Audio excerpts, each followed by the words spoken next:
Muy bien, ¿cómo les va? Bienvenidos. Acá estamos en vivo en Parlamentarias. Recibimos el trabajo que hasta recién se obtuvo de la Comisión de Transporte con un tema que lo comentábamos recién en el pase con Pato, el pase fuera de cámaras, no el pase que hacemos nosotros, que es un tema de muchísima sensibilidad porque hay mucha preocupación sobre cómo el precio del transporte, que ya está caro en porcentaje representativo del sueldo, cómo va a repercutir si quitan por completo los subsidios, que es lo que aumentó, que es lo que anunció el gobierno ejecutivo. ¿Cómo andas, Lu? ¿Cómo estás, Meli? ¿Todo bien? Bueno, la realidad del tema presupuestario con respecto al transporte, como lo decía también la diputada Vera Say, que en este caso es la presidenta de la comisión, bueno, viene ya desde hace mucho tiempo. Allá por el mes de junio habían llegado representantes también de todo lo que era de diferentes entidades también de transporte, de diferentes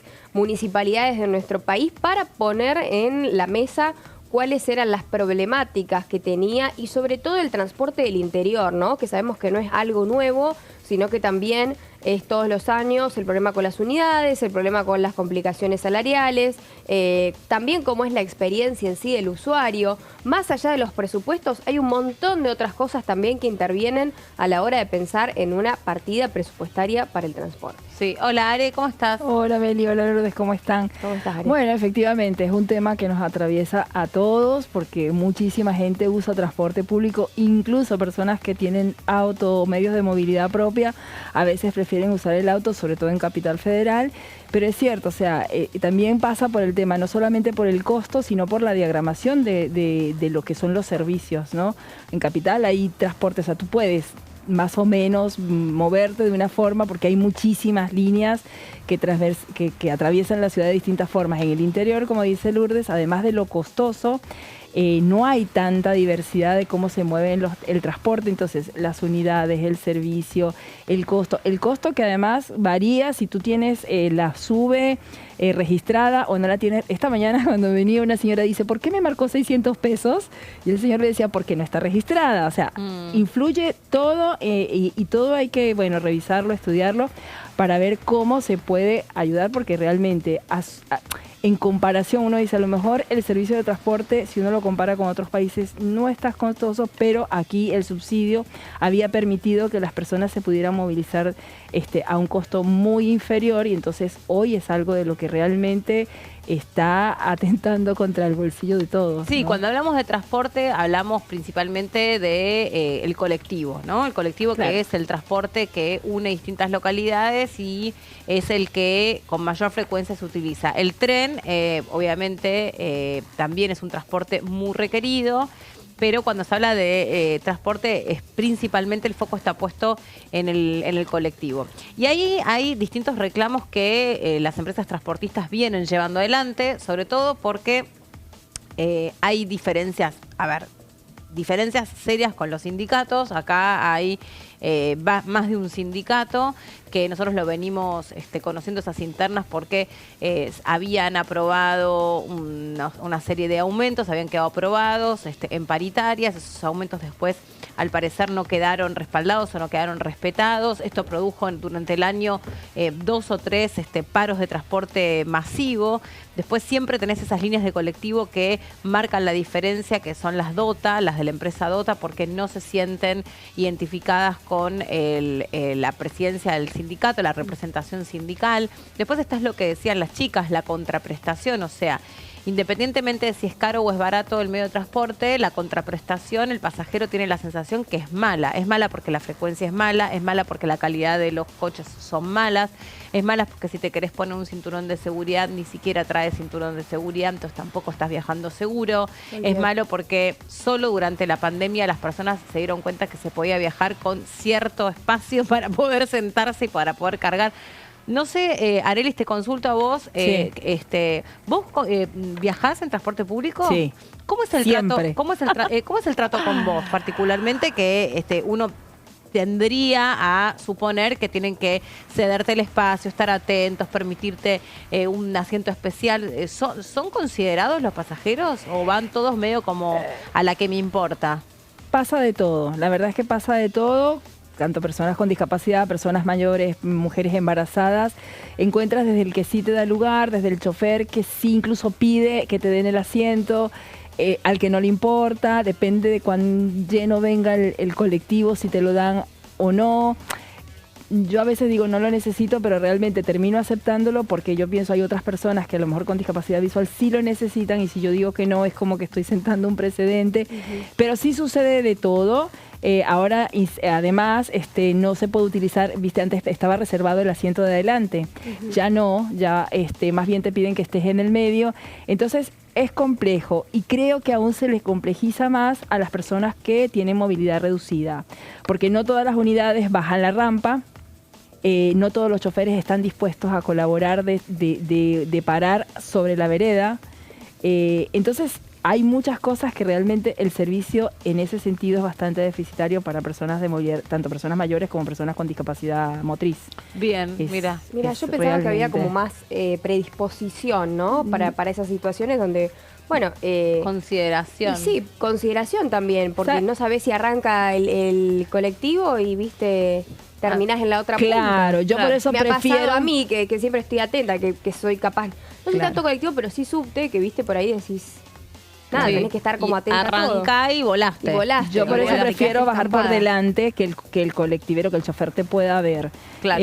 Pero una de las grandes dificultades es eso que digo, que no paran en la parada sobre la vereda, paran lejos, y ya eso complica. Yo creo que falta capacitación también para los choferes, porque yo a veces les he preguntado que si ellos saben que está establecido en el reglamento de ellos que cuando días de lluvia ellos tienen que parar en todas las esquinas. Y ellos te dicen que no lo saben. Entonces, hay muchas cosas que inciden, pues, pero bueno, ahorita, digamos, la discusión es cómo mejorar ese servicio. ¿Por qué, Are? Perdón, porque en un día de lluvia se supone, porque en las esquinas es más fácil que pase un colectivo, y en un día de lluvia, pues las paradas tienen una distancia de 3 o 4 cuadras. Claro. Entonces, a una persona que tiene discapacidad o que tiene movilidad reducida, transitar 3 o 4 cuadras bajo la lluvia, no sé, la verdad es que por suerte es algo que está en el reglamento, aunque no se cumpla.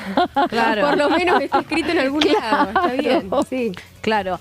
Bueno, a ver, todas estas cosas quedan volcadas ahí. Sí. El precio del transporte, claro, ahí les dice algo que también es muy cierto. Cuando uno lo pone en el contexto de cuánto dinero hay, cuánto dinero cuesta, sí, obvio que es caro, obvio que a todo... Miren, fíjense... Ya estaban notando en las universidades, por ejemplo, que había una merma de los estudiantes, y cuando preguntan un poco, tiene que ver con el precio del transporte. O sea, muchos estudiantes les resulta muy costoso movilizarse para cursar, por ahí tienen que cursar 2, 3 horas en un día, y dicen, bueno, si me puedo ahorrar el dinero que me significa salir de mi casa, viajar y volver a mi casa, y algún compañero me pasa lo que vieron en esa materia, estoy ahorrando dinero. Ya estamos a ese nivel, y ni siquiera eliminaron los subsidios. O sea, la discusión va a ser a cuánto va a trepar el precio del transporte, y la preocupación es... Si uno lo pone en comparación con cuánto cuesta el transporte en otras partes de la región, es cierto lo que decís vos, Arelis, claro. O sea, no es un transporte especialmente caro, pero para el costo de vida del argentino, para el sueldo, y además otra cosa, la tarjeta SUBE se pensó, obviamente, para poder segmentar a los pasajeros, y que entonces quedara bien identificado quiénes tienen que acceder al beneficio del subsidio y quiénes no.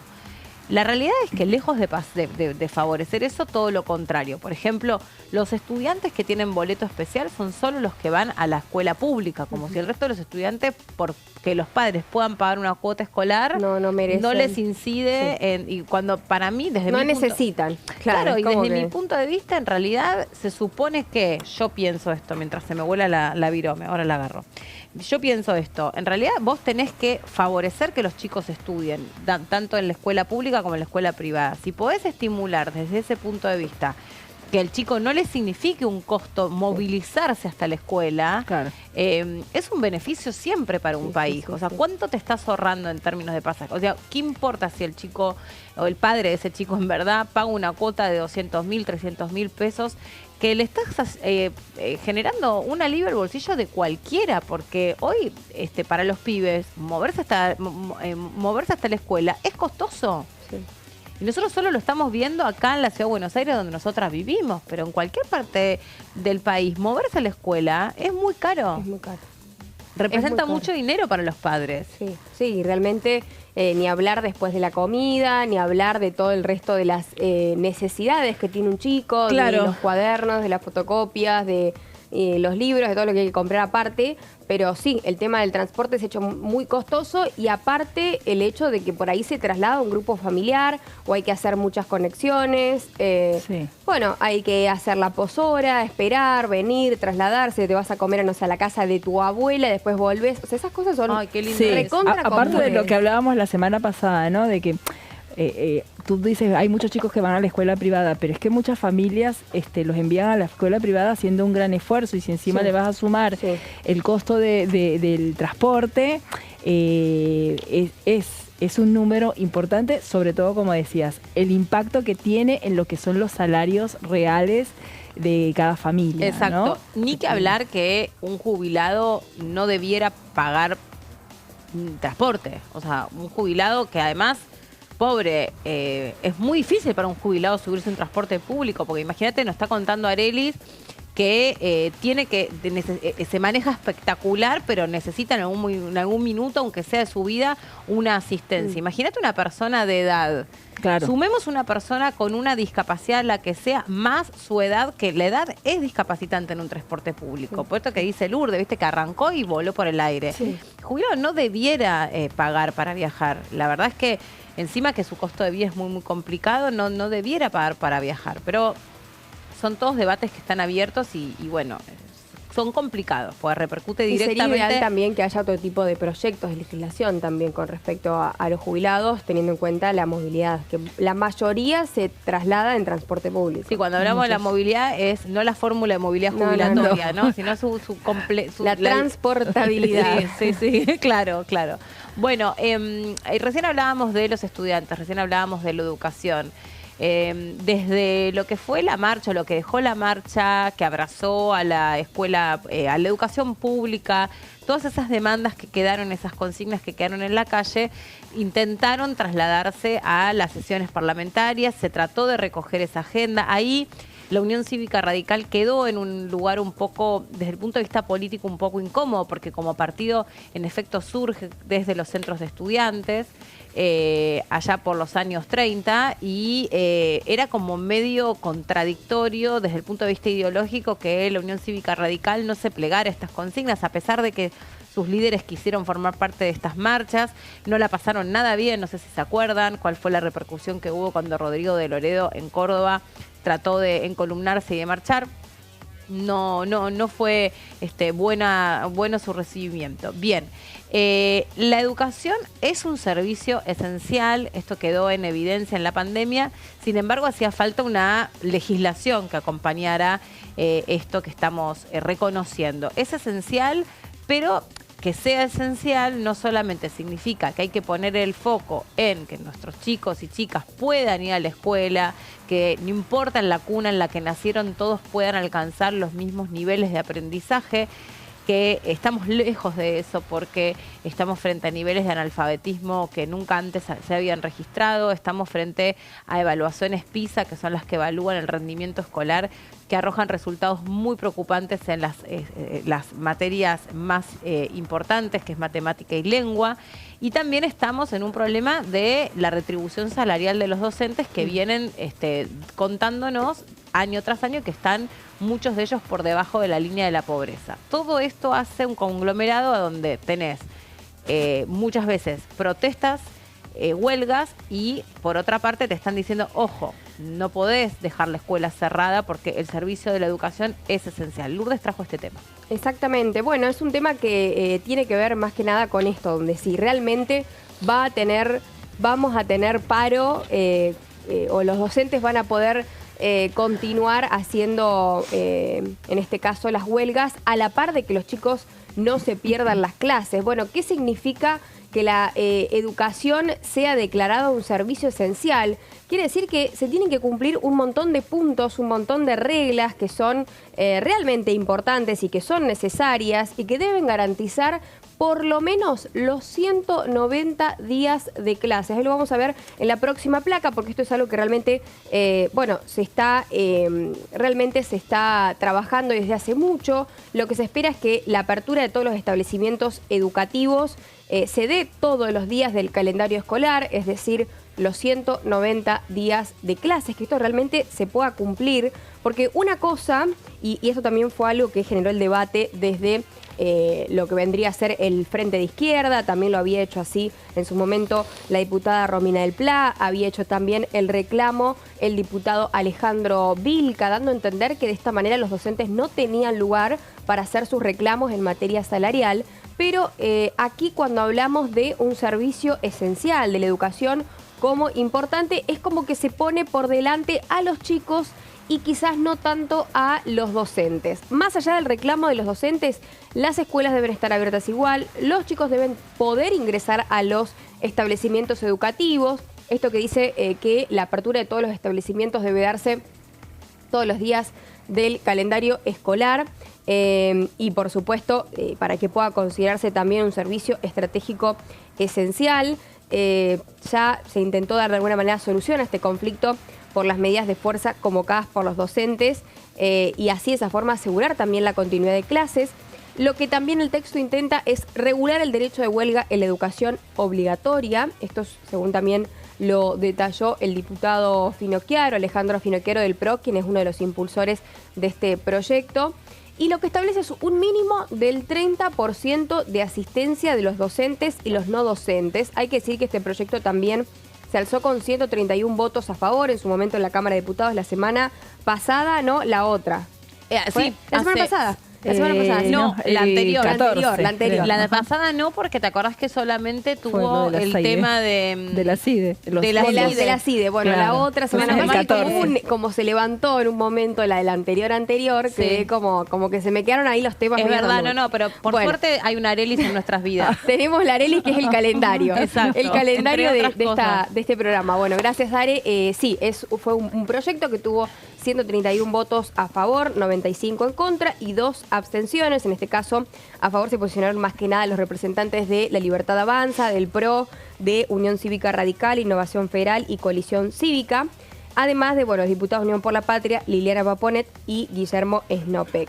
Pero cuando hablamos de esto, es esto que les explicaba, de servicio esencial, y que no habrá más paros docentes, sino que es establecer, por ejemplo, un mínimo del 30% de asistencia de docentes y no docentes. Si la medida se extendiera más de 48 horas, el mínimo de asistencia pasa a ser del 50% y si se extiende por más de 5 días, el mínimo debe ser del 75%. O sea que a más días debe haber Más mayor presencia. asistencia, mayor presencia del personal docente y no docente. Vos podés estar en huelga, pero lo haces en el colegio. Tenés que venir a trabajar Tenés igual. que hacer retención de tareas. Exactamente, exactamente. Por ejemplo, acortar, acortar los horarios de clases, una clase sí, otra clase no, capaz el horario de... A veces lo que se solía hacer, por lo menos yo te digo, cuando era chica, Sí. unían varios grupos. Ujú. Viste, en vez de estar A y B, estaban todos juntos con la profe de matemáticas. Dieron desmadre el curso, sí. Pobre chica, Sí, pobre sí. profe.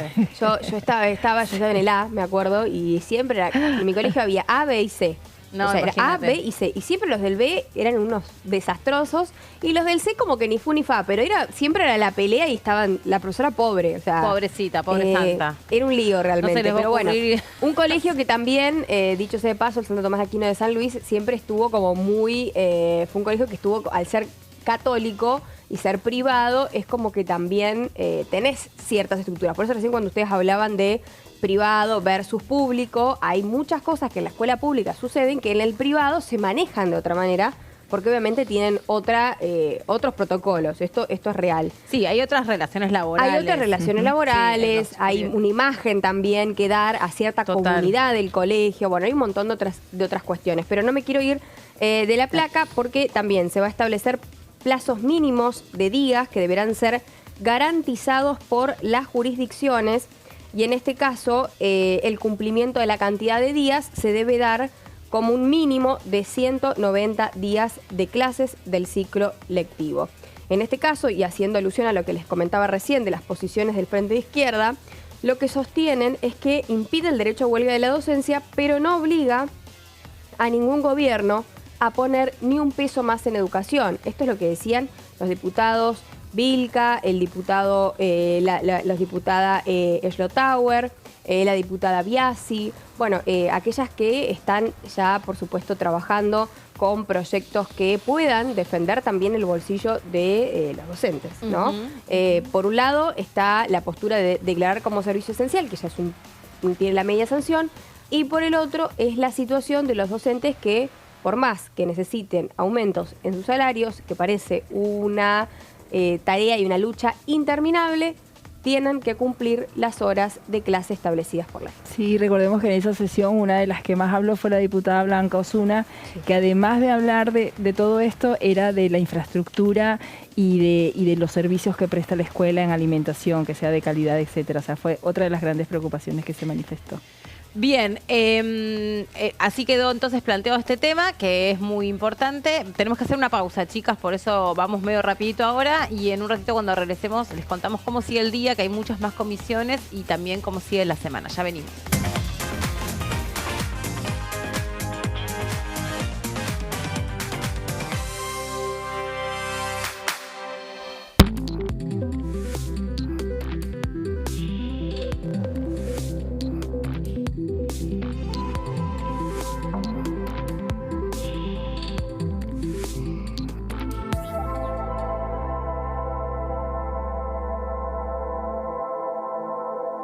En este momento, millones de niños y niñas tienen desnutrición severa. Algunos están tan débiles que apenas pueden pararse. Pero con tu ayuda podemos salvar a los niños.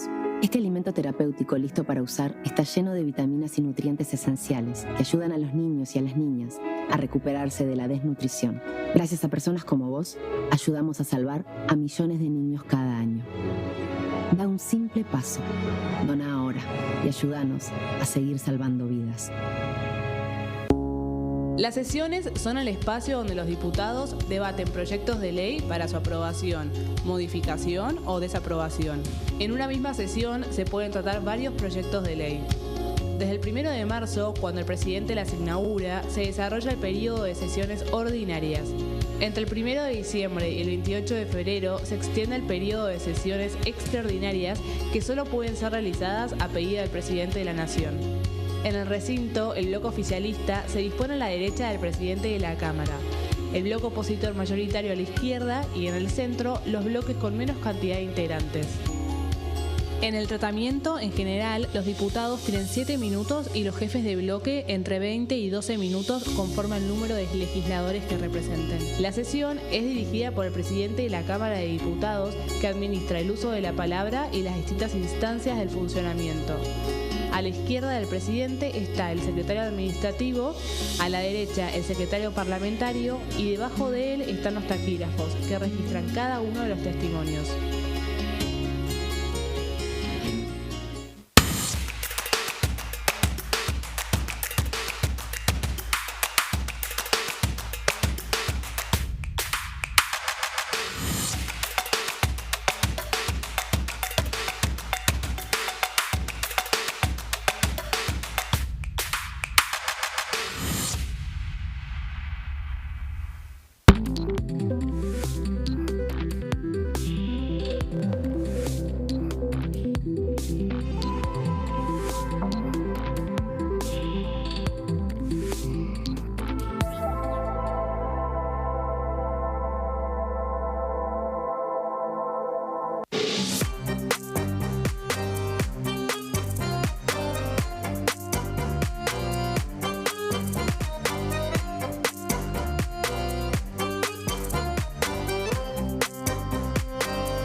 La Cámara de Diputados tiene 257 miembros. Los diputados debaten y sancionan leyes que rigen en todo el territorio nacional.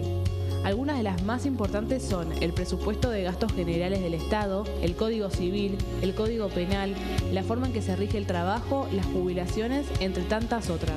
Además, controla y hace un seguimiento de las políticas del Poder Ejecutivo a través de la visita de diferentes funcionarios o el pedido de informes, así como la posibilidad de realizar juicios políticos a los funcionarios. La duración de los mandatos de los diputados es de 4 años y pueden ser reelegidos indefinidamente.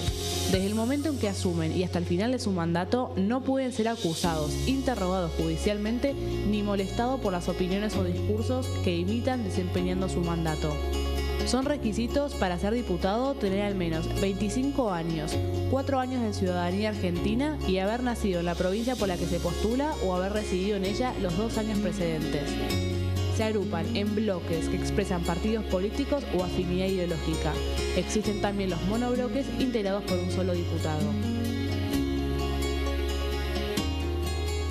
Dengue, Zika y chikungunya. Presta atención a estos síntomas. Si tenés fiebre alta, 38 o más, de 2 a 7 días de duración y dolor de cabeza, en especial detrás de los ojos, muscular y de las articulaciones, diarrea, dolor abdominal, náuseas y o vómitos, malestar general, cansancio, decaimiento, erupción en la piel, sangrado en nariz, encías u otras partes del cuerpo, no te automediques. Toma mucho líquido, usa repelente y acércate a un centro de salud.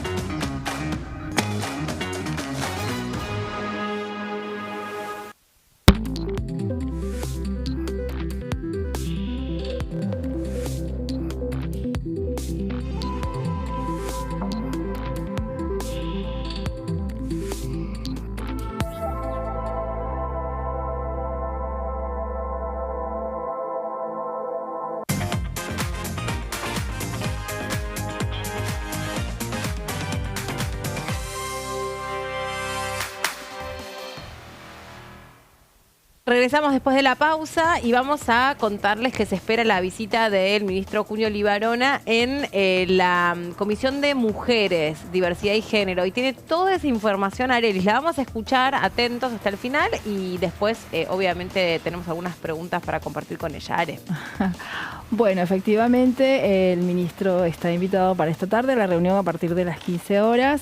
Esta reunión había sido convocada en primer lugar para el 8 de agosto, pero bueno, fue suspendida y luego se giró la invitación y él confirmó que iba a asistir el día de hoy. La segunda plaquita es que bueno, el ministro está citado para que informe sobre las políticas públicas sobre género. ¿Sí? Esto también viene dado a raíz de varias reuniones que se dieron en el mes de junio en la Secretaría en la Comisión de Mujeres, donde ya se venían manifestando preocupación y repudio por ciertas sucesos que hubo, primero con el cierre del Ministerio de la Mujer, que fue convertido en Subsecretaría de Protección de Violencia de Género, que además también fue cerrado, y a raíz de eso, el 30 de julio, en la reunión del 30 de julio, en la tercera plaquita, según el expediente 3880 de 24, se le citó formalmente a fin de que exponga sobre justamente el cierre de la Secretaría de Protección contra la Violencia de Mujer, y en la siguiente plaquita también para que exponga sobre la continuidad o no de los trabajadores y trabajadoras especializados en esta temática. Esto también surge porque ellos dicen que bueno, han sido muchas las personas que han sido despedidas. El ministro lo que dice es que había mucha superposición de tareas y que había muchas de este personal que estaba de manera remota trabajando. En estas reuniones ellos lo desmienten y dicen que esto sucedió, entre otras cosas, lo que había era una rotación de personal porque al cerrar ciertas oficinas y quedar solamente un edificio, que además se comunicó hace poco que se iba a poner en venta, que bueno, no había espacio y capacidad para que estuvieran todo el personal que estaba asignado al ministerio, y por eso se había establecido este régimen de rotación para que las personas, para que el personal pudiera asistir todo al mismo tiempo. Entonces sí, había como un híbrido, ¿no?, de presencial y remoto. Si vamos a la quinta plaquita, vamos a que el 23 de mayo se dicta el DNU 451/24, donde la subsecretaría pasa de Capital Humano, donde estaba, al Ministerio de Justicia. ¿Sí? Pero finalmente esta subsecretaría también se cerró. Ellos dicen que, como decía, esto de la superposición de tareas y de que había personal que realmente no estaba cumpliendo con las tareas y los objetivos para los que había sido creado esta subsecretaría. Ellos manifiestan su preocupación por todos los tratados internacionales que ha suscrito Argentina, que incluso estamos a 30 años de la declaración de Belén do Pará, ¿verdad?, que atiende, y el objetivo es atender justamente todo lo que es la protección contra la violencia contra la mujer, género y diversidades, que es la Convención Interamericana, ¿no? Entonces, luego, en la sexta plaquita, este lunes, a raíz de esta visita también, ayer se conoció el decreto 755/24, donde se modificó el programa Acompañar. ¿Sí? Este programa fue creado por el decreto 734/20, con la creación del ministerio bajo la primera ministra Elizabeth Gómez Alcorta. Entonces, bueno, vamos a la séptima, donde el objetivo de este programa es justamente dar una asistencia que consiste en un salario mínimo vital y móvil, para ayudar que las personas que puedan acreditar que han estado bajo violencia de género, puedan sostenerse, o por lo menos de alguna manera tener autonomía para tener un proyecto de vida. ¿Cuáles han sido las modificaciones que presentó este programa Acompañar? La primera es que antes bastaba un informe social emitido por un dispositivo local, bien sea de Ciudad de Buenos Aires o de las provincias o de alguna municipalidad, que acreditara que estas personas habían sido objeto de violencia de género. Ahora se les pide que además acrediten una denuncia judicial o policial. Que es muy difícil en este tipo de situaciones, porque muchas veces, o sea, las mujeres o las disidencias, no importa, ¿no?, quien sea víctima de violencia, a veces no cumplimentan con justamente esta formalidad que requiere de ir a la policía o ir a una sede tribunalicia y decir: hola, soy fulana de tal y sufro violencia de género. Sacarlo del ámbito de la privacidad sería, ¿no? Entonces, porque a lo mejor no tienen la suficiente, sobre todo en ese momento, ¿no?, cuando sucede, no tienen todavía la estabilidad emocional para enfrentar una cosa así. Exacto. Y aparte que, como sabemos también en todo lo que es denuncias, ¿no?, de violencia de género, también es muy difícil colocar un estándar, ¿no?, de tiempo, de decir, bueno, todas pueden confesar en tal momento. O sea, esto es muy subjetivo y muy relativo según a la historia y a la vivencia a partir de la violencia de cada mujer o de cada disidencia. Claro. ¿No? Y entonces puede darse la situación que por ahí alguien del entorno sepa que hay que rescatar a un ser querido en una situación de violencia, entonces va uno de estos dispositivos a la casa, de asistentes sociales, etcétera, etcétera, pero después la mujer no quiere instar la acción y formalizar la denuncia. No quiere o no puede, hago la salvedad. Sí. Muchas veces es más que no quiere, es más que no puede. No puede por todo lo que ya sabemos, porque es una violencia que muchas veces es ejercida por alguien de su entorno, por el padre de sus propios hijos, por alguien con quien tiene que ver cómo continúa la vida, ¿no? Y porque las instancias policiales no suelen ser las más amigables al recibir este tipo de denuncias. Entonces también sucede esta dificultad de que te presentas ante una instancia policial para hacer la denuncia.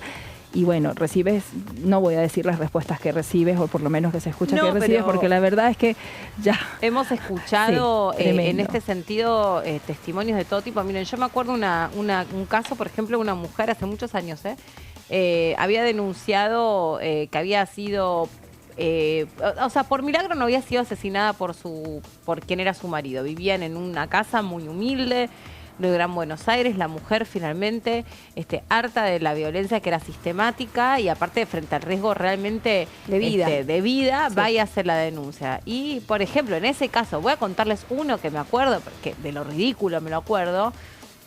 La persona que le toma la denuncia le dice, bueno, mire, señora, ¿sabe lo que tiene que hacer? Levantar una medianera adentro de la casa. Así no convive con el violento. Pues si usted no tiene a dónde ir, bueno, levante una pared con ladrillos y como si muerto el perro se acabó la rabia. Hay mucha ignorancia en este sentido, mucha falta de capacitación. Así es. Y otra de las modificaciones, perdón, Meli, es que no es por 6 meses, ahora es solo por 3 meses. Y lo que sí se sigue manteniendo son los requisitos, que es toda persona mayor de edad, residente en Argentina, bien sea nativa o naturalizada, que pueda comprobar justamente que ha sido víctima de violencia. Claro, que a veces no es fácil, no es sencillo. A veces no, en la gran mayoría de los casos no es ni fácil ni sencillo ir y generar todo, porque otra vez recae el peso sobre la víctima, ¿no? Sos vos como víctima la que tenés que juntar pruebas, acercarte a una comisaría, con toda la revictimización que se supone, con digamos, toda la... Vos no vas a ir denuncias que te robaron los neumáticos del auto. Estás denunciando que alguien en quien vos confiabas, a quien vos querías, que era parte de tu entorno. Que es parte de tu familia, que es parte de tu familia, te produjo un daño emocional severo. Eso por un lado. La visita de Cuño Libarón, además, para ponerlo en un contexto, cae cuando se cuestiona fuertemente, para decir una cosa y decir la otra, se cuestiona fuertemente el funcionamiento del Ministerio de las Mujeres. Primero porque lo más obvio, voy a arrancar por lo más matemático. Las estadísticas de violencia no disminuyeron, todo lo contrario. Es decir, a las mujeres, desde que existe un presupuesto especializado, desde que existe una ley que se llama Micaela, desde que existe un ministerio que lleva el nombre de la mujer, la violencia contra la mujer no frenó, no cesó. Es cierto, ustedes dirán, bueno, ojalá fuera así de sencillo, que con generar o con crear un ministerio y con asignar una partida, algo se resuelve. Es verdad, no funciona así, pero uno debería sentir que... de alguna forma algo se soluciona, se disminuye. Claro, se las estadísticas dicen que cada 35 horas hay una muerte. Y esa estadística te puedo decir que desde que la agenda de género, desde la primera marcha Ni Una Menos, no es que antes no hubiera existido la violencia, sino que a partir de ese momento, entre otras cosas, se empezó a cuantificar la violencia de género. Las estadísticas siempre fueron las mismas. Si no fueron 35 horas, fueron 36, pero desde que existe el movimiento, la ola violeta, la ola feminista, las estadísticas son esas. La otra cuestión que pone en evidencia que el Ministerio de la Mujer no funcionó como debía es el caso emblemático de Fabiola Yáñez. Eso deja expuesto que, como nunca antes, un ministerio había tenido tantas personas dispuestas a hacer algo con la violencia de género, cuando no porque haya mujeres más importantes que otras, pero uno tiende a creer que la primera dama de un país, que es la representación máxima dentro del Poder Ejecutivo, porque tiene funciones específicas, hay cosas que no le van a pasar. Bueno, le pasó.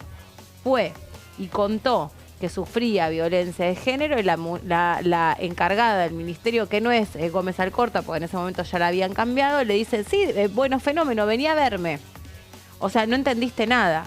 Si vos le estás diciendo a una persona que sufre violencia de género por parte de alguien que tiene muchísimo poder, como es un presidente de la nación, vos le decís, dale, fantástico, vení a verme, así te veo de cerca el moretón negro en la cara. O sea, es como no entendiste nada para lo que estás ahí. Sí. Ayelén Macina dijo que ella no la había recibido. No la recibió y después dijo que tampoco ella Pero en realidad, a ver, lo que dijo Ayelén Macina fue, nunca me pidió ayuda. Nunca, claro. No que no la recibió, sino nunca me pidió ayuda. Y esto lo declaró públicamente en una nota, no me pidió ayuda nunca. Bueno, entonces, si estás capacitada en violencia de género, te alcanza los pocos indicios que tenías por parte de alguien que de alguna manera te hizo saber que le estaba pasando algo, te alcanzan, yo quiero creer, los recursos, por lo menos intelectuales, para darte cuenta que esa mujer te está de alguna manera pidiendo ayuda. Sí, si llegaste a ese lugar, se supone que tienes una experiencia y una trayectoria que te ha permitido llegar hasta ahí, y es justamente el conocimiento y la experiencia de compartir, claro, el expertise de haber compartido con personas que han estado en esa situación y que te permite reconocer cuando estás ante una víctima de violencia, ¿no? Por supuesto. Piensa uno. Lo mismo uno puede traspolarlo a otras situaciones, pero yo estoy en el Ministerio de Medio Ambiente y veo que un árbol con un viento fuerte se cae y, pucha, me parece que necesitaba un poco de agua, me parece que necesitaba una poda, me parece que necesitaba, aunque sea una reja alrededor del árbol para evitar que eso le pase. O sea, elementos para identificar que le ocurría algo parecido a sufrir violencia. Me parece que esta señora Macina ¿es o Mesina? Macina le sobraba. Entonces, en su momento fue ministra de Géneros, Mujeres y Diversidades de San Luis.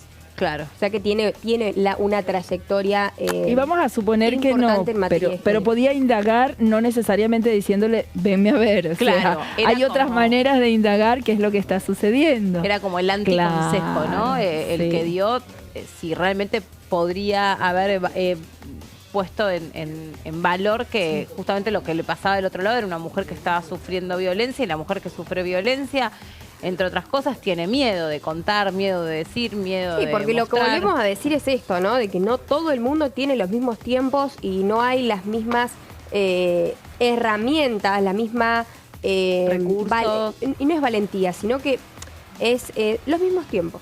No todo el mundo tiene los mismos tiempos a la hora de contar una situación de abuso, una situación de acoso, de hostigamiento, de violencia, etcétera, etcétera. Sí. Básicamente la voluntad, la autoestima de esa persona está menoscabada. O sea, partiendo desde esa base, todo lo que pase, obviamente a ese ser humano le va a costar un poco más, porque básicamente lo que han logrado con esa persona es reducirla en todas sus facultades, claro, subjetivas, su emocionalidad. Bueno, esto la máxima encargada del ministerio no lo entendió.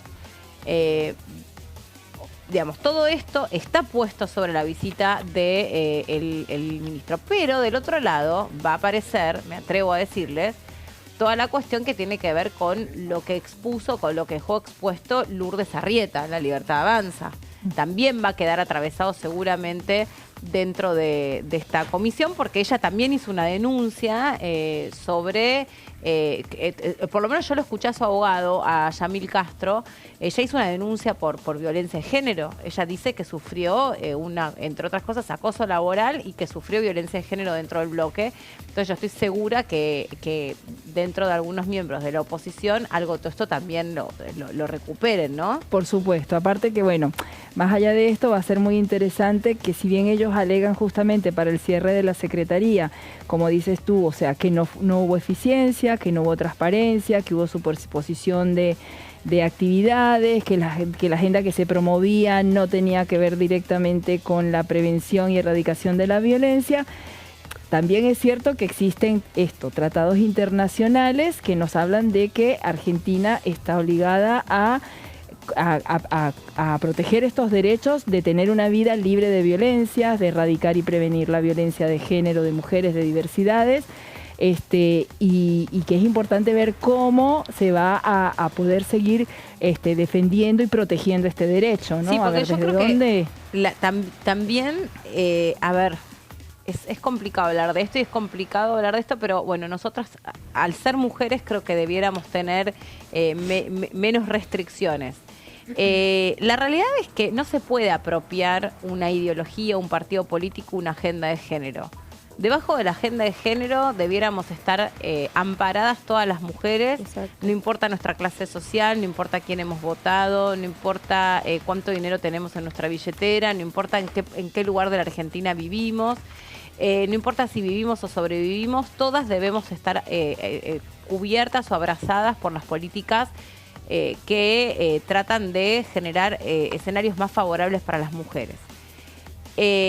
Pero pareciera, en retrospectiva, que, por ejemplo, desde que fue la primera marcha Ni Una Menos, que tuvo que ver con un crimen, uno de los tantos crímenes que se venían cometiendo en contra de las mujeres, cuando fuimos las periodistas a la calle, porque fuimos las periodistas las que recogimos este grito de auxilio de las mujeres, lo que nos contaban era que lo que se hacía era todo el tiempo poner la carga de la responsabilidad sobre la víctima, que no está debidamente identificada la violencia, que no había políticas públicas que pudieran usar la perspectiva de género, que va más allá de la violencia. La perspectiva de género tiene que ver con reconocer que las realidades son distintas. Ahora, con todo esto que el kirchnerismo tomó como su bandera, queda totalmente empantanado con el episodio horrible de la denuncia contra Alberto Fernández. Y ahí me parece que hay una trampa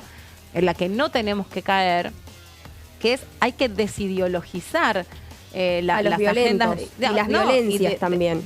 Desideologizar la violencia de género. La violencia de género es una violencia grave, es una pandemia en sí mismo.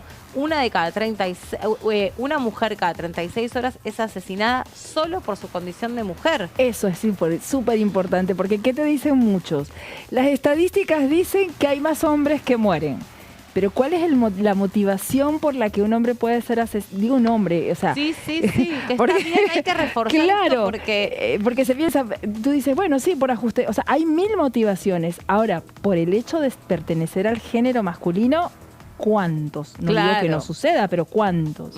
Absolutamente. Entonces, y bueno, se han hecho muchas cosas y yo creo que han sido muy positivas, pero creo que hay que revisarlas también, porque lo mismo, la ley Micaela, bueno, ¿qué trae? ¿Qué contiene esa ley Micaela? ¿Quién aporta esos contenidos? ¿Son diferenciales? ¿Les dan los mismos contenidos a cualquier persona? Realmente, ¿qué hay detrás del otro lado sobre los que son los capacitadores en estas temáticas? ¿Alcanza? ¿Hay que renovar? ¿Hay que repensar? La verdad es que es mucho más complejo, porque todos los años se complejiza lamentablemente y se problematiza. Y no tenemos que tener miedo a problematizar esto. Y tampoco tenemos que tener miedo de pensar que si se trabajó mal, está todo perdido. Tal vez no está todo perdido. Tal vez hay gente que realmente trabajó horrible, que no le importó, que lo único que hizo fue meter gente amiga en un ministerio, que estoy segura que hay de esto, porque aparte Arelis lo está contando, o sea, personas que después de la pandemia no volvieron, un edificio que tenía superposición de funciones, personas que no tenían cómo justificar que sus ingresos. Claro, es una pena generalizar, porque así como digo eso, también digo que me he topado con personas y profesionales de esto que sí son buenos en eso y que te brindan el apoyo y el servicio, pero bueno, queda en medio de toda esta polémica, ¿no? Exactamente, pero bueno, me parece que todo eso va a quedar ahí para analizar a partir de las 3 de la tarde. Excelente, Are, el informe que trajiste, gracias. Te tomaste un trabajazo, así que les digo, no es nada fácil lo que hizo Arelis, así que bueno, nuestro reconocimiento como compañeras. Se tomó un trabajo gigante y además es una obviedad, pero ella sin ver la placa que iba saliendo al aire, ahí salía el toro con pero para eso tenemos a nuestra superproductora Cintia también, que nos asiste. Hay que reconocerlo. Y a nuestros compañeros del control. Es un placer el equipo. Bueno, pausa, ya venimos.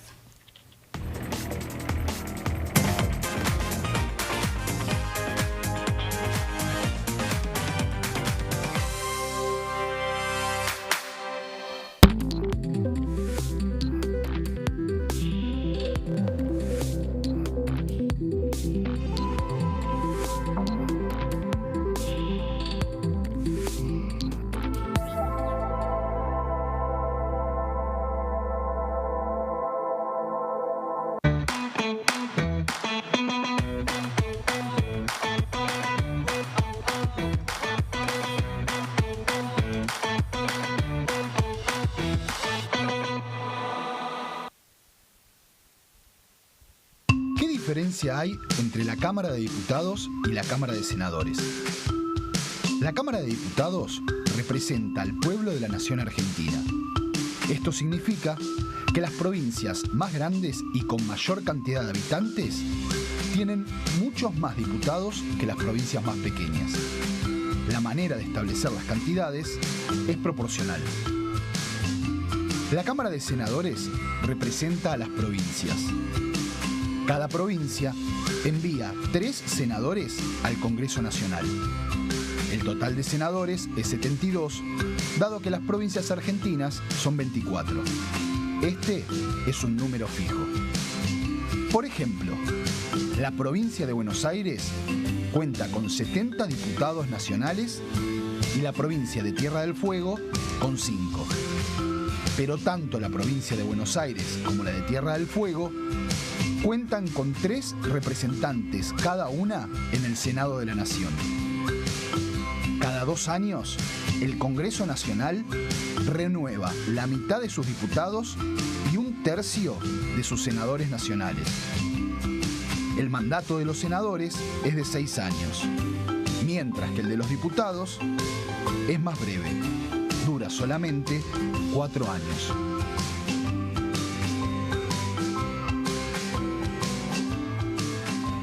En este momento, millones de niños y niñas tienen desnutrición severa.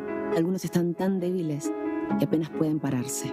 Pero con tu ayuda podemos salvar a los niños.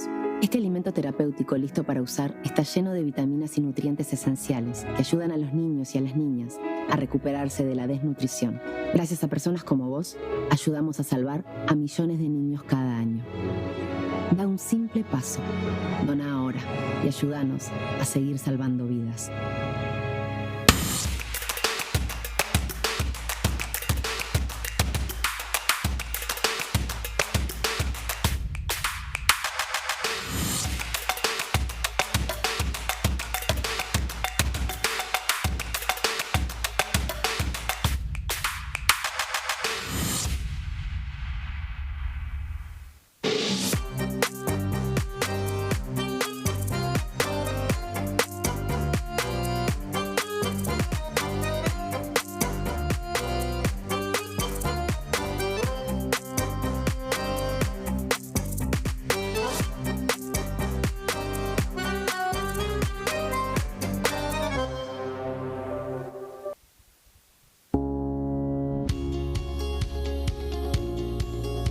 Cuando un proyecto de ley ingresa a la Cámara de Diputados, ya sea creado por un legislador, enviado por el Poder Ejecutivo o producto de una iniciativa popular, se trata primero en las comisiones correspondientes para luego ser tratado en el recinto por los diputados.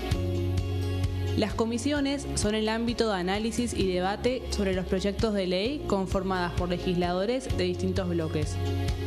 Hay 23 comisiones especiales que tratan temas específicos como el atentado a la AMIA y 45 permanentes que tratan temas vigentes como educación y salud. Un diputado puede formar parte de varias comisiones. Cada comisión se compone de un presidente, un vicepresidente y de 3 a 5 secretarios. La duración de los miembros de las comisiones permanentes y especiales es de 2 años.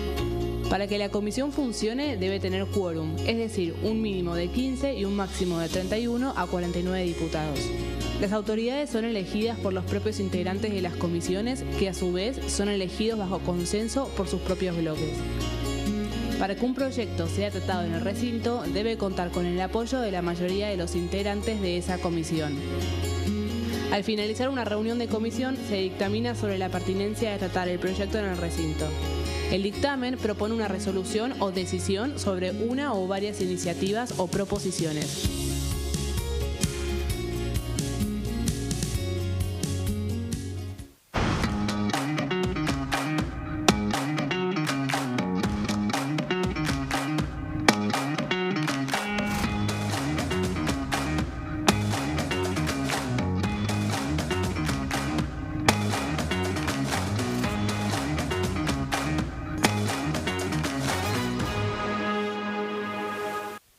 Dengue, Zika y chikungunya. Presta atención a estos síntomas.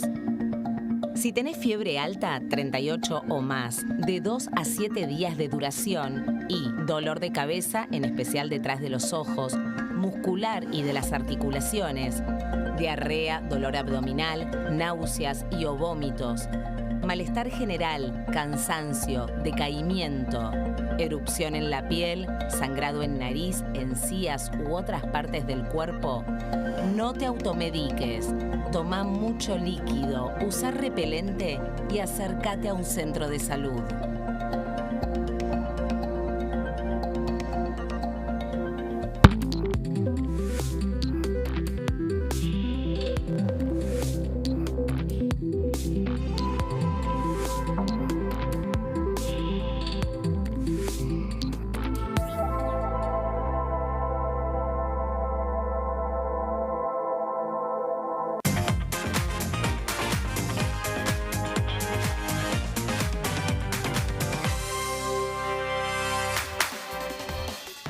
Muy bien, le damos la bienvenida al diputado Peluc, que viene de la provincia de San Juan, está con nosotros de La Libertad Avanza. ¿Cómo le va, diputado? Pero muy bien, ¿cómo andan ustedes? Hemos sacado... Haciendo ejercicio. ¿Sí? Sí, bajamos por las escaleras hoy. Sí, semilla con la El piso 12, del piso 12. ¿Desde el piso 12? Sí. Wow. Bueno, por lo menos lo bajó. Por supuesto. Sí. Pero hace falta. Igual vino medio luqueado así como para Más bajarlo. sport, sí. Pero Más se, sport. se ve Sí, que le está gusta bien. ser puntual porque para bajar 12 pisos le habrá llevado un buen tiempo. Es verdad, es verdad. Si salimos en 10 minutos llegamos. Está bien. Bueno, se recomienda un poco de ejercicio. Sí, ¿no, diputado? por Aparte supuesto. le hemos sacado el sol a relucir. Totalmente. Digo que ya estaba acá, estábamos. Es un día liberal. Uy, Ajá. no, pero ni un día liberal. Primera frase. Bueno, ¿cómo definiría el presente que está atravesando su bloque? Bueno, son crisis de bloques que están armados de diferentes fuerzas y son nuevos y creo que son naturales hasta que se acomoda, ¿no? Digo, o sea, somos de diferentes tracciones todos y creo que de alguna manera va a ir poniéndole forma el tiempo, la templanza y el conocernos. ¿Y se resolvió bien esa diferencia que había? O sea, ¿cree que se pudo recurrir al diálogo para aclarar un poco lo que pasaba? Yo soy de los que creo que el diálogo es lo más importante. El tema es el cómo y dónde. Hay que ver el escenario donde hacer esos diálogos y cómo hacerlos. Nosotros con esa experiencia hemos logrado tener frentes en San Juan que solamente se arreglaban con diálogo y creo que en la política es totalmente indispensable. El cómo se arregla es no creyendo muchas veces en operaciones de prensa que nos hacen algunos diputados y siempre manteniendo la confianza con los pares. Arelis, ¿querés hacer una pregunta al diputado? Bueno, sí, diputado, yo lo traigo acá a nuestra Cámara, a las dos cámaras, porque para hablar de la movilidad jubilatoria y el veto que el presidente ha preanunciado de alguna forma. Bueno. Se especula un poco, aunque sea total o parcial, él dice que es total, pero algo he leído por ahí de que se sigue estudiando. ¿Qué cree usted que puede pasar con eso? Bueno, a ver, el costo político del veto es un costo grande. Para hacerlo, nos retrotraigamos cuando al gobierno de Cristina le habían puesto el 82%. Los mismos que habían formulado la ley decían, si no lo veta es una irresponsabilidad. Digo, está pasando lo mismo ahora porque no podemos desequilibrar las cuentas después de tanto esfuerzo de la gente, ¿no? ¿Quién no quisiera que los jubilados ganen muchísimo más? Pero hay factores que no permiten. Tenemos muy pocos trabajadores en blanco que sustituyan ese salario del jubilado y por otro lado se ha jubilado muchísima gente con moratorias de aportes que no tenemos ese dinero. Entonces, la receta la queremos conseguir de dos propuestas de gobiernos que fracasaron. Es imposible, digo, hay que estudiar muy bien el tema para salir adelante. Claro. ¿Quién no quisiera que los jubilados estén mejores? Todos, eso es indiscutible. ¿Y qué escenario cree usted que se va a presentar? Digo, porque viene el veto, sea total o parcial. Las cámaras también han informado que quieren insistir. Sin embargo, por ejemplo, en Senado se trató de modificar el artículo 2 y el artículo 4, uno de que hablaba del 50%, entonces querían reducirlo a 25%. ¿Usted cree que en ese escenario se pueden conseguir los 2/3 para imponer la ley? Yo creo que va a triunfar la racionalidad de los actores y saben que eso hoy es imposible en virtud de salvar la economía. Quien esté pensando en insistir seguramente porque no está pensando en la gente. De darse esa situación volvemos a la inflación. Y la inflación es el impuesto más perverso que pagamos todos, no solamente los que trabajan, sino los jubilados y los desocupados. Ese es el impuesto más perverso. no podemos volver a esa situación, tenemos que arreglar la Argentina de fondo. Por eso dicen que siempre hay que estar pendientes al gasto del gobierno, en base a eso es el impuesto que estamos terminando de pagar, ¿no?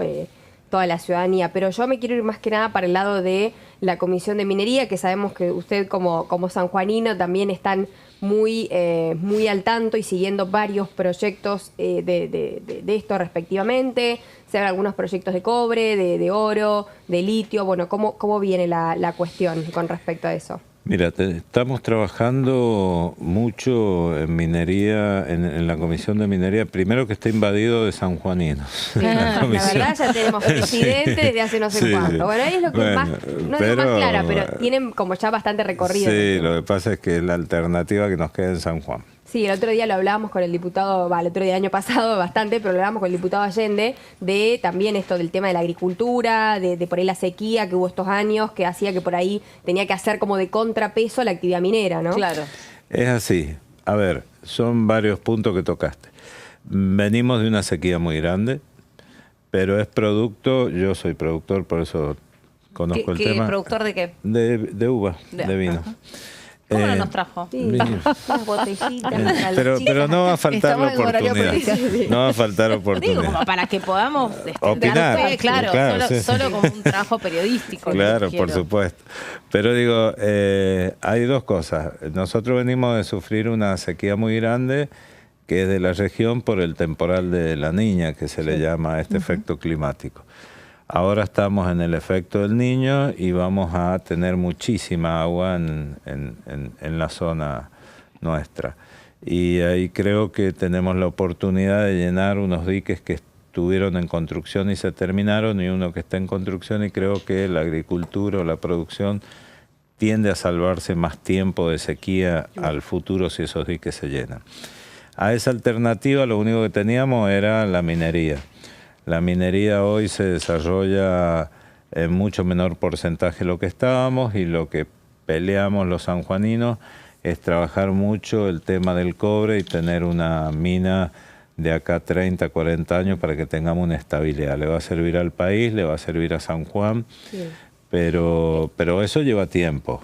No es que lo declaramos y mañana empezamos a extraer. Claro.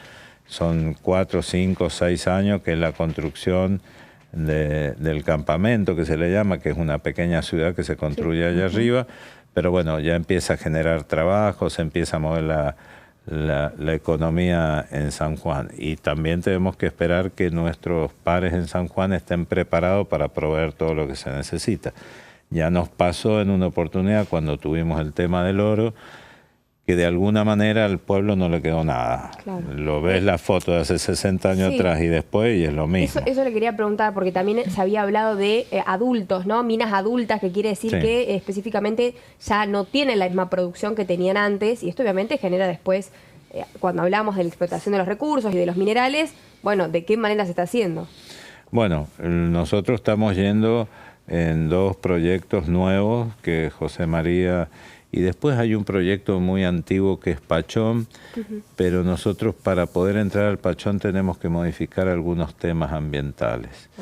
Es una mina muy grande, tiene mucho futuro, pero... Está activa, sería, ¿no? Sí, no, esos son de lo bueno. Nosotros allá no tenemos minas que se hayan trabajado y se hayan dejado en el tiempo. Nosotros venimos de empezar a explotar la minería de ahora. Sí. Si bien Sarmiento creó la Escuela de Minería porque se dio cuenta que San Juan había minería, y de ahí nace la Escuela de Minería, porque Sarmiento fue minero. Sí. Cuando hablo de Sarmiento es Domingo Faustino Sarmiento. Sí, obvio. Pero él ya veía el futuro de San Juan, creó la Escuela de Minería, pero no se explotó de la forma que se explotó la mina de oro de Pascualama o Lama Pascua. Claro. Diputado, ¿hoy van a tener reunión de bloques? ¿Ya la tuvieron? No, hoy a las 20:30. A las 20:30. ¿Está decidida la expulsión de la compañera Arrieta? Nosotros hemos... la reunión de bloque que tenemos creo que no es para eso, ya es para ponernos a trabajar, eso ya creo que ha sido decidido. Ok, pensé que formaba parte de esta reunión que tenían nosotros hoy. Tenemos una reunión de bloque para seguir trabajando lo que veníamos trabajando. ¿Y usted en lo personal qué opina sobre la visita de los diputados al penal de Ezeiza? Bueno, yo le puedo dar mi opinión Sí. personal, que está por fuera del bloque. Cada uno es dueño de visitar a quien quiera, en la medida que sea una visita transparente y que esté bien comunicada, digo, para que no haya este tipo de malos entendidos. Exacto. No creo que haya habido una mala intención por ninguno de los diputados que estuvieron. Hay otros sectores que van a visitar la contracara de esto y nadie les dice nada, y de los dos lados hubieron excesos. ¿Y a qué se refiere con lo de los dos lados hubo excesos? ¿A qué se refiere? Y hay presos del terrorismo también, y no nos olvidemos que se está refiriendo sobre su lectura específicamente de la época del proceso. Claro, No se está refiriendo al el exceso de las visitas. No, está bien, yo digo, para hubieron entender dos partes.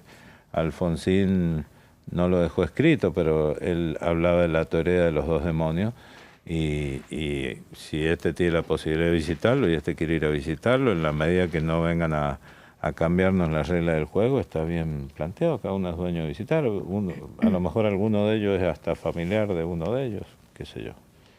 Son dueños de visitarlo. Lo que no nos tenemos que exceder es en lo que representamos hoy, tratar de visitar una situación como esa, ¿no? Claro.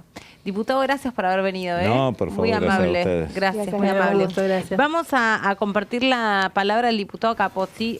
Se le preguntó sobre lo que estábamos hasta recién hablando con el diputado Pelú, sobre la fórmula de la movilidad jubilatoria que fue aprobada en el Senado de la Nación y que ahora, si el presidente Javier Milei deseara vetarla, también eso debe, o existe la posibilidad dentro del Congreso de la Nación de que sea defendida según los votos que obtuvo esa fórmula de la movilidad jubilatoria. A ver, esta es la opinión del diputado. Bueno, oportunamente cuando lo tratamos como bloque en Cámara de Diputados, el nuestro rechazó la propuesta. Teníamos una propia que era la que había liderado la diputada María Eugenia Vidal, que ahora con la aprobación en Cámara de Senadores cuestionamos 3 artículos en particular. Uno es que tiene que ver con este reajuste anual para compensar en caso que hubiese alguna diferencia.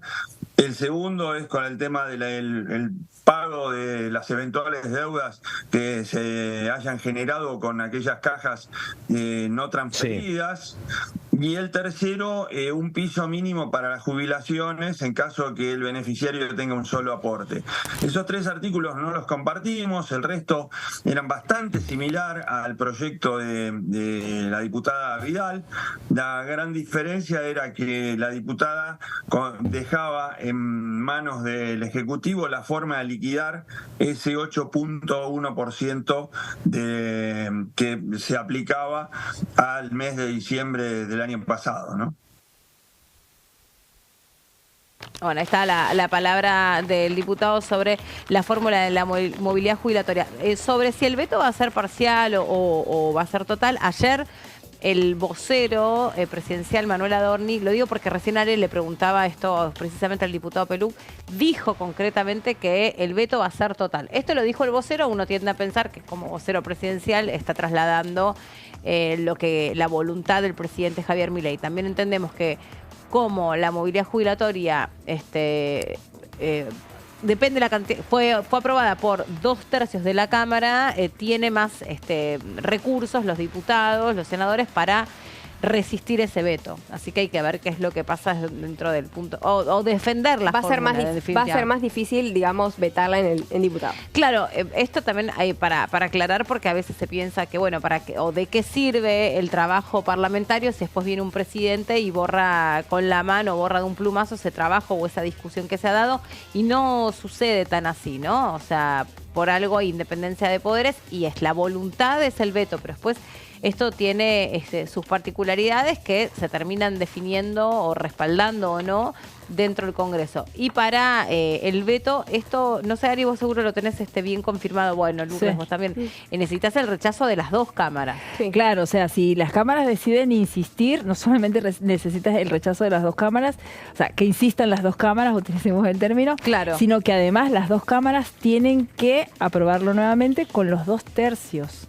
Sí. Y bueno, ahí es donde se habla un poco de este juego de las asistencias, ausencias, presencias, el quórum, etcétera, claro, ¿no? Claro. Y por eso yo le planteaba al diputado cuál es el escenario, porque en Senado, si bien fue aprobado también con 2/3 largos, porque fue mucho más de 2/3, sí se escucharon voces donde habían artículos que se presentaron modificaciones que al final no salieron, pero habían propuestas modificaciones.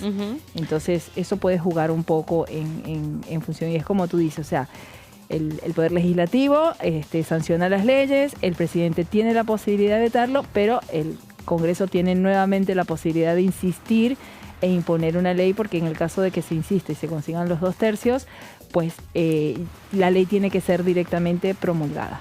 Perfecto.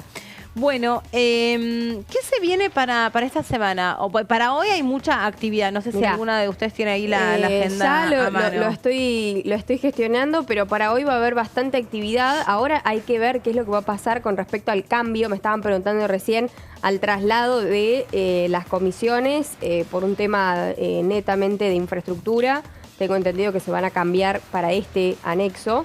Pero, porque, bueno, eso es lo que hablábamos recién con el diputado, que lo dijo un poco en broma, tuvo que subir esos pisos por escalera, porque, claro, hay una parte del edificio que tuvo que ser evacuada, una cosa que se pudo reducir y circunscribir a ese espacio del edificio, pero esto probablemente genere modificaciones al funcionamiento de las comisiones, como estás explicando vos. Ahora a las 13:30 está por empezar Acción Social y Salud Pública, en este caso es la creación del Consejo Federal de Desarrollo, que tiene que ver con la creación en el ámbito del Ministerio de Salud de la Nación, el Programa Nacional de Prevención del Embarazo No Intencional en la Adolescencia. ¿Se acuerdan que habíamos hablado de este proyecto, del famoso PENIA, proyectos de resolución y declaración de qué había pasado, cuáles son los números a partir de su implementación en el año 2018 y cómo habían continuado las políticas? Porque esto en realidad no había recibido ningún tipo de financiamiento, que venía a hablar sobre la prevención del embarazo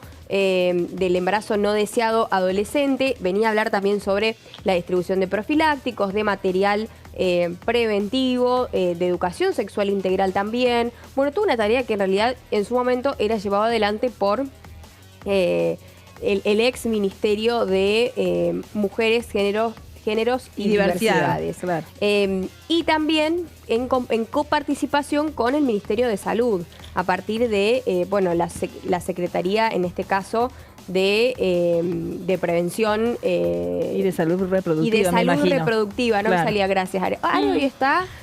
muy lúcida. Ni 220, está 360, está en todo. Así que agradecemos. Pero 360 vuelve al mismo lugar. No. O sea. No, pero digo, en todo. Para como un trompito, no. 180, Como un trompito, no. Bueno, es lo mismo. Viste, como yo decía, 360. No, pero 360 digo que quiere decir que tiene una mirada, un panóptico, ¿no? De absolutamente todo lo que está sucediendo. Mujeres y diversidad, que recién también lo estaba hablando Arelis, con respecto a la llegada del ministro de Justicia. Estamos hablando de Mariano Cuneo Libarona, que va a venir a exponer también con sobre todo lo que nos explicó Are hace un rato. Sí, sobre las políticas en materia de diversidad, de géneros en nuestro país, y este paso de lo que era la Secretaría desde el programa de prevención de la violencia, desde el Ministerio de Capital Humano al Ministerio de Justicia. A las 15 también va a estar Cultura, a las 17 va a estar Comunicaciones e Informática.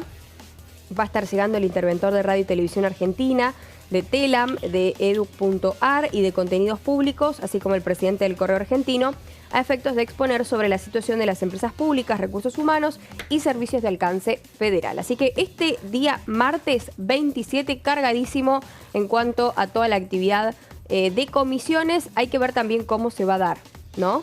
toda la actividad respectivamente. Así es. Vamos a escuchar ahora la palabra del diputado Carvajal de Formosa.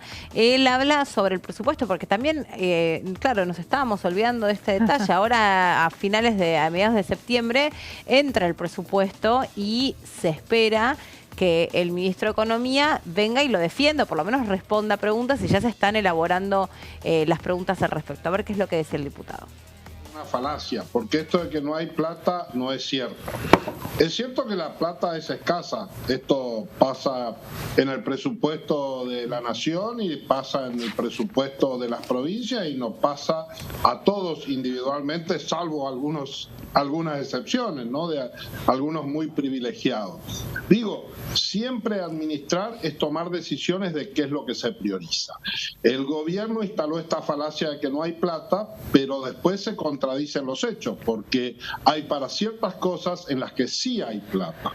Hay plata para comprar aviones de guerra que no están artillados, por lo cual la verdad es que no parece responder a una necesidad inmediata de defensa.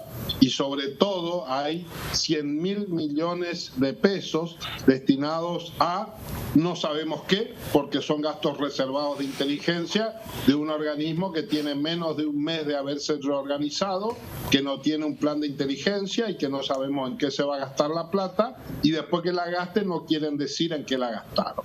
Entonces, la verdad es que hay que reencauzar el debate a decir cuáles son las prioridades que tenemos y en qué vamos a gastar la plata. Los jubilados, sin duda, en la concepción del gobierno, son el último recurso para ajustar las cuentas fiscales. Y esto es lo que le hemos señalado, que el Congreso, la mayoría del Congreso, tiene otra mirada. Y creemos que hay que por lo menos preservar la situación de los jubilados.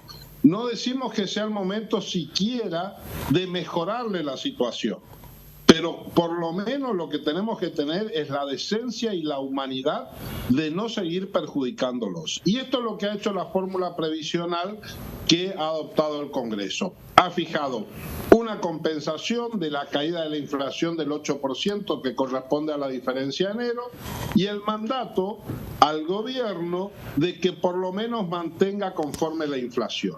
Esto es absolutamente razonable, esto no es ninguna irresponsabilidad fiscal, de hecho contribuye a la estabilidad fiscal que plantea el gobierno, pero bueno, es cierto que hay que buscar de qué manera se va a financiar. Esto es lo que tiene que hacer el gobierno y decir, bueno, vamos a achicar los gastos tributarios, vamos a dejar de comprar tonterías y vamos a priorizar lo que realmente es importante.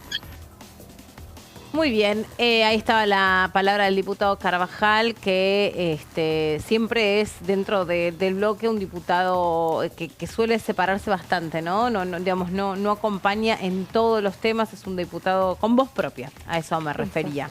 Bueno, chicas, un placer compartir este martes con ustedes. Vamos a quedar, por supuesto, todos prendidos a la pantalla de TV porque hay mucha actividad para seguir de cerca y ahora, en un ratito nada más, sí, en minutos empezaría la Comisión de Acción Social y Salud Pública, ¿no? Que es lo que quedó ahí anunciado. Gracias, Lu, nos vemos mañana. Gracias, Meli, a vos. Gracias, Are, a vos también te veo mañana. Nos encontramos mañana. Bueno, y se quedan con el equipo de Horacio Bon, que ya continúa y los sigue acompañando y les cuentan todas las noticias parlamentarias. Chau, que estén bien.